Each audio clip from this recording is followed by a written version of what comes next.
Pilipinas at buong mundo. Naitay kapuso.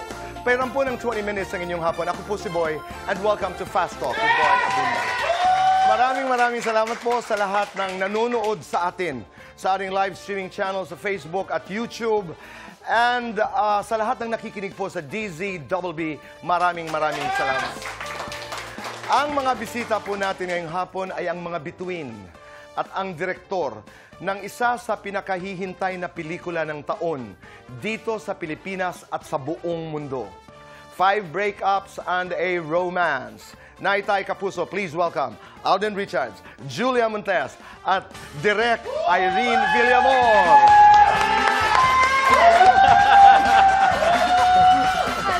Yes, Mr. Boy, let's go! Hi, Irene. Hello. Please. Maraming salamat sa inyong pagdalaw muli dito sa Fast Talk. Suki na po kami. Dalawang tulog na lang. Ano ang pakiramdam? Ay, naku po. Eto na po. Kabad. Okay, pag-usapan natin ang 5 breakups. Ang tanong ng tao, dahil marami na tayong napag-usapan, ano ba itong 5 breakups and a romance? What are we talking about? Ano yung una? The first one is their iba't ibang priority sa buhay at that time.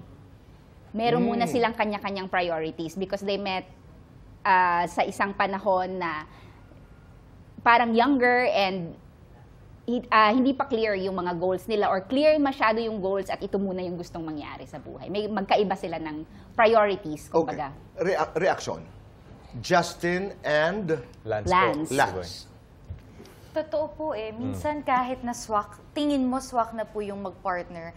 But sometimes yung pinaplano mo or yung priorities mo, nagbabago. So it depends kung supportive kayo sa isa't isa para mag-work ang isang bagay or ang relationship. Let's go to the second breakup cause, which is, I think, social status. Yeah, their social status kasi. Si Lance is coming from a family of doctors. So, nakakaangat sa buhay. And then, Justin, middle class, magkaiba sila ng perspective na dahil iba yung upbringing nila. As actors, halimbawa pag sinasabi na social status has something to do with breakups. What comes to mind?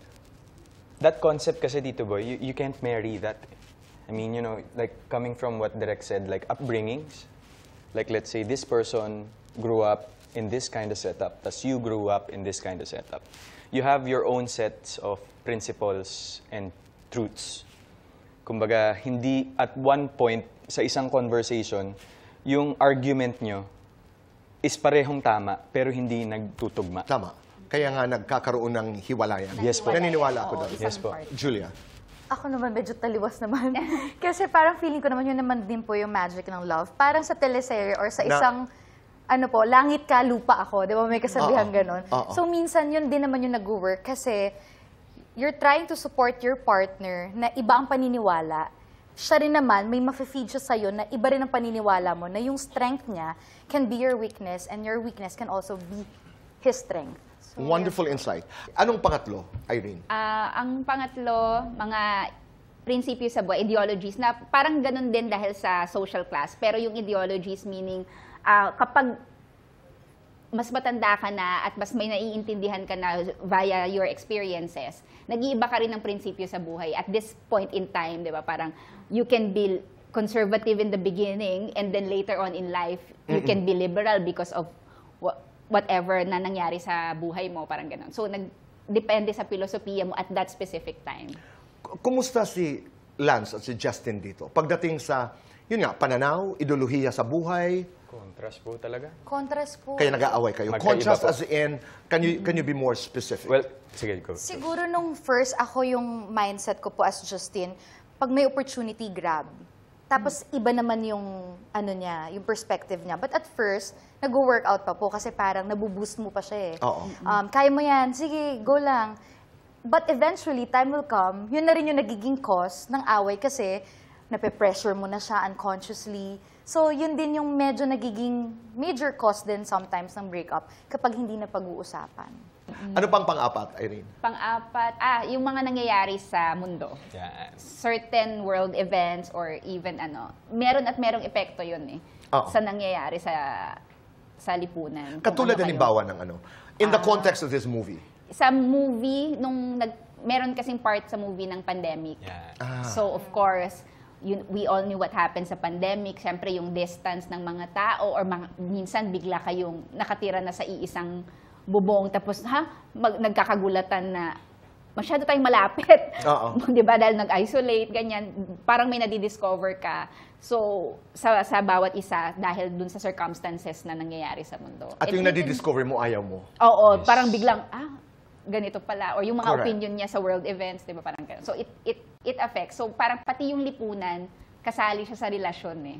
Sa tunay na buhay, kayong dalawa, dumating ba yung pagkakataon that in the middle of relationships, nagtatanong ka na, ito ba yung nagustuhan ko? Ito ba yung, parang brand yan. I'm sorry to get into brand, no? Is this the promise that I got? Ito ba yung taong, is this what he promised to be? Nagdadaan yun? Yes. Meron po talaga Meron dito, po. boy. Lalo na kapag matagal na kayo. But siguro doon papasok yung kung gusto mo talaga i-work out yung relationship. Mag-uusap Acceptance. talaga kayo. Acceptance kung ano yung flaws ng bawat isa.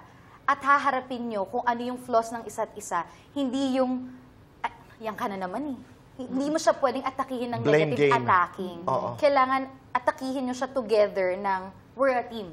Ang panglima, direct, ay time. Time. Oo. What is the problem? Ano bang problema niyong dalawa? Bilang Justin at Lance dito sa pelikulang ito. Parang sa ano po yan eh, siguro masasabi ko sa babae, di ba kapag nililigawan ka, normally, ang lalaki laging available, Yes. kahit na may trabaho pa siya or may career pa siya, andyan lagi, visible, making you feel special. But sometimes, when reality hits, syempre may mga factor na rin na may kailangan na i-priority, and then papasok na yung, dapat maintindihan mo kasi partner na kita.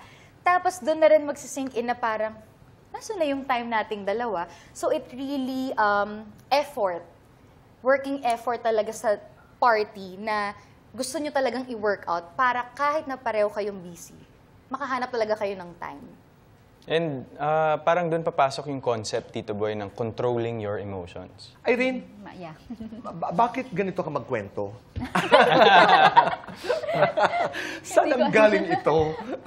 Hindi, parang may nabasa ko dati na parang may nag-review ng mga pelikula ko na parang anti-romance daw. So, parang mas nandun nga ako. Kasi parang meron tayong mga romantic notions and then parang gusto kong nang babasag talaga.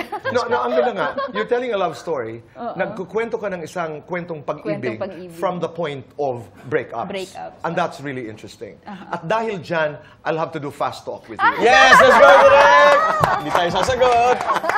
Tulungan mo, cheers kami. Hindi. Kaya mo yan, Irene. direct. Basic lang yan. Okay. 5 breakups or romance? Romance. Second chance or no chance? Second chance. Director or writer? Writer. Guwapo, mayaman. Mayaman. Matalino, maabilidad. Matalino. Si Alden o si Julia, sino ang mas mayaman? Si Alden. Sino ang mas pasaway? Alden. Who is more emotional? Alden. Ako pa rin. Okay, sino ang mas madalas inaantok? Ako pa rin? Ikaw. rin? Ay, Nakarami oo, tayo oo. ng May picture. tulog picture. May picture, may. Sino ang mas mababaw ang luha? Jules. Sino ang mas madalas makalimot ng linya? Ako din. Jules, no? Ikaw. Parang wala. Sino ang mas madalas Mas manlibre? Jules. Jules. One thing that you like about Julia. Very real. One thing that you like about Alden. Malambing. One thing people don't know about Alden. Tukmol. Hindi ko nga alam ang ibig sabihin nun. Award-winning film or highest-grossing film? Pwede both. Yeah, Kasi kailangan ko both. Trending or inspiring? Inspiring. Irene, lights on or lights off? Yan na. Off. Happiness or chocolates? Chocolate. Ay. Best time for happiness? 3 a.m. Isang tanong para kay Alden at isang tanong para kay Julia. Ano ito? Kay Julia, masaya ka ba? Kay Alden, are you at peace? Sandali lamang ang mga kasagutan po. At nais ko ring malaman kung may tanong si Julia para kay Alden at Alden kung may tanong ka para kay Julia, lahat ng ito sa pagbabalik po ng Fast Talk with Boy Abunda. Pagbabalik po dito sa Fast Talk with Boy Abunda. Let's go to the questions of Irene. Julia, are you happy? Ang hirap pahabain pa, pero super yes po. This year is really a blessing to me, and this film is really a gift, God's gift sa akin. And even in life, Yes po. you are happy. Richard, ayong tanong, Irene? Are you at peace? Am I at peace? Ang ganda, no? Are you at peace? I think in every emotion or in every state of mind that you want to be in, it's a choice, Tito Boy. So I choose to be at peace. Jules, if you have a question for Alden, ano yun? Yung tanong din po sa akin ni Direk Irene, kasi Alden is successful na lahat yata ng mga ginugoals niya, na-achieve niya. But are you happy? Yes. In all these things that you want to do, make sure that you want it because you want it. Not someone told you na, kunin mo yan kasi okay dyan. Dito ka, dito ka, dito ka. Parang we are now at our age na we can make our own choices. And yung passion mo to be somewhat, kahit a peck of a dust ka lang sa buong universe, is you wanna make the life that you have purposeful. You know, Strong so word. Yeah. I am very much Okay. happy. Ang tanong mo para kay Julia. You've been always telling people na sobrang laki ng impact namin ni Direk Irene sa buhay mo. Bakit mo kami hinayaan magkaroon ng ganong effect sa buhay mo, Julia Montes? Or marashnit ka? Hindi, yung gaya ng sinabi ko po before, may gift ako na parang gut feel, binibigay ni Lord. And parang this time, first time po talaga, Tito Boy, na mag-trust ako ng ganito. At pinapasok ko talaga sila sa buhay ko without me thinking na magiging friend ko ba talaga sila until the end of this film. Wala nang ganon. Parang sa kanila talaga, you jump, I jump, ganon yung nangyari. Kaya very special, saka iba talaga yung naging connection. Okay. Magpapakita ho tayo ng isang eksena. Ayan na! Nais po namin malaman kung paano nila ito ginawa ni Direk Irene at paano in-execute as actors ni Richard at saka ni Julia. Narito po, watch this. Kanina ka pa. Sandali, ako kanina pa? Bakit? Napaka-insensitive mo eh. Group study nga. Hindi na namin namalayan yung oras. Ano pa ba gusto mong marinig? Ganyan ka namang palagi eh. Talaga, palagi? Oo, palagi. Bakit hindi ba? Ako sa'yo. Pumunta ka dito, drunk, having just... Having just what? I only had a few drinks. Hindi ako lasing. Just what? Kilala kita. Then say it! Having just... That woman!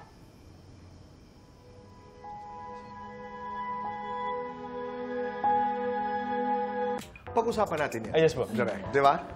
Ganun lang. Kinagaya ko yung acting ko sa dulo. Was this one of the first scenes na Kinunan. Kinunan, yes po. kwentuhan nyo kami? Yung prep namin at sa script reading and workshop is, yun yung nakatulong. Tapos, yun, magaling sila eh. So, pasok agad. Oh, how'd you do it? Andun na kayo eh, no? Andun agad. Yun, pumapasok po ulit dun yung trust, saka generous yung co-actor mo. So, sasabay ka lang po. Yung sinabi ko po last time na kung ano yung binabato niya, sasagot ka lang. And then, yun nga, sobrang giving. Ang feeling ko po kasi nun, actually direct with Jules, when I do scenes with her, especially that first part, sasaluhin niya ako, sasaluhin ko siya. Tapos sunod-sunod yun po. Walang nalalaglag.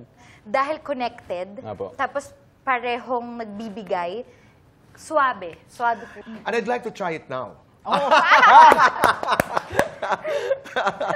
Di ba? Halimbawa, improv tayo. Eksena.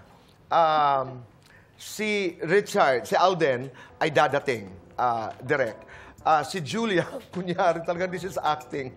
Kung nandiligaw kay Julia. Nililigawan. Sa lahat naman. Okay.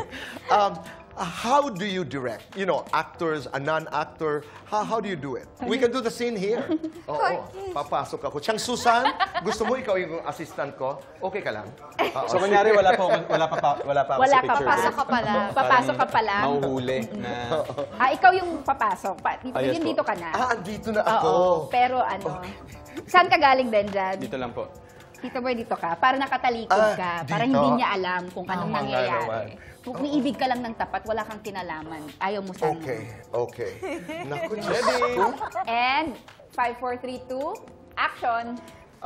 Para sa'yo ito. Ako'y magpapaalam sana. Ako ay pwedeng bumeso sa'yo at minsan lang mangyari ito. Sige. Oo. O huwag mo na asikasuhin yung pambayad sa Bebang! Ano to? Mang kanon, ano yun? Ano yung halik-halik sa pisngi? Ano yun? Akala ko nasa trabaho ka. Anong ginagawa mo dito? Oh, galing nga ako sa trabaho.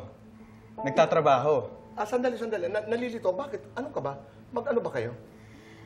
Girlfriend ko to eh. Bebang? Hindi ko akalain na meron kang boyfriend. Pagkatagal-tagal nyo nang hindi nagbabayad ng upa dito sa aking apartment, hindi ko naman alam na meron kang boyfriend. Hindi mo sinabi? Eh, hindi naman natanong eh. May mga bagay na hindi itinatanong.